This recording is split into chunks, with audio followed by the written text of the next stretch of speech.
This is the day that the Lord has made. Hey everyone, my name is Vanessa. I'm a Christian woman. I'm a single mom, doing my best to put God first and follow Jesus Christ as best as I can. I want to share with you all a book that I received the Christmas I was 9 years old.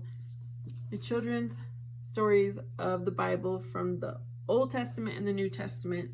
I've already recorded the entire Old Testament. I did one video per chapter. Now I'm in the New Testament. Hopefully you will share this with your children. Chapter 10, Traveling and Teaching. So far as we know from the Bible, Jesus spent most of his life in the little town of Nazareth, working quietly as a carpenter with his earthly father Joseph. He was in full manhood when he traveled from his native village to be baptized by John the Baptist, and only 3 years elapsed from that time until his death. During this brief time, all his great teaching was accomplished.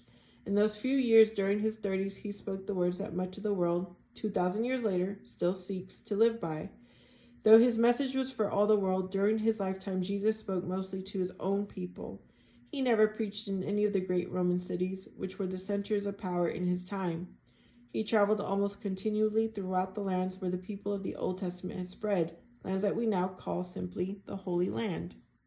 Many times he crossed the great inland sea, such as the Sea of Galilee, by boat, and he may have ridden donkeys or camels from time to time, but mostly he and his disciples walked. Along hot and dusty roads, over rugged mountains, they walked with little thought of where they were to sleep or what they were to eat. Most of the teaching was in small towns, and in some of these, such as Capernaum, Jesus spent a good deal of time, and when he returned to his own village of Nazareth, he was rejected by his former neighbors. He journeyed to Jerusalem for the Passover celebrations 3 times during his ministry. Though he traveled extensively, Jesus did not seek out people to teach. Frequently, he retired to the mountains or the desert to be alone with God, or confined his teaching to his disciples. But wherever he went among people, they sought him out. His fame spread from Galilee, where he called his first disciples and began his teaching, throughout all the Roman province of Syria, which included the Jewish kingdoms.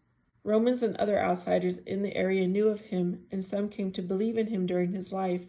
And yet it was not until he had been rejected by his own people that the world beyond the Holy Land came to know of Jesus and his message from God.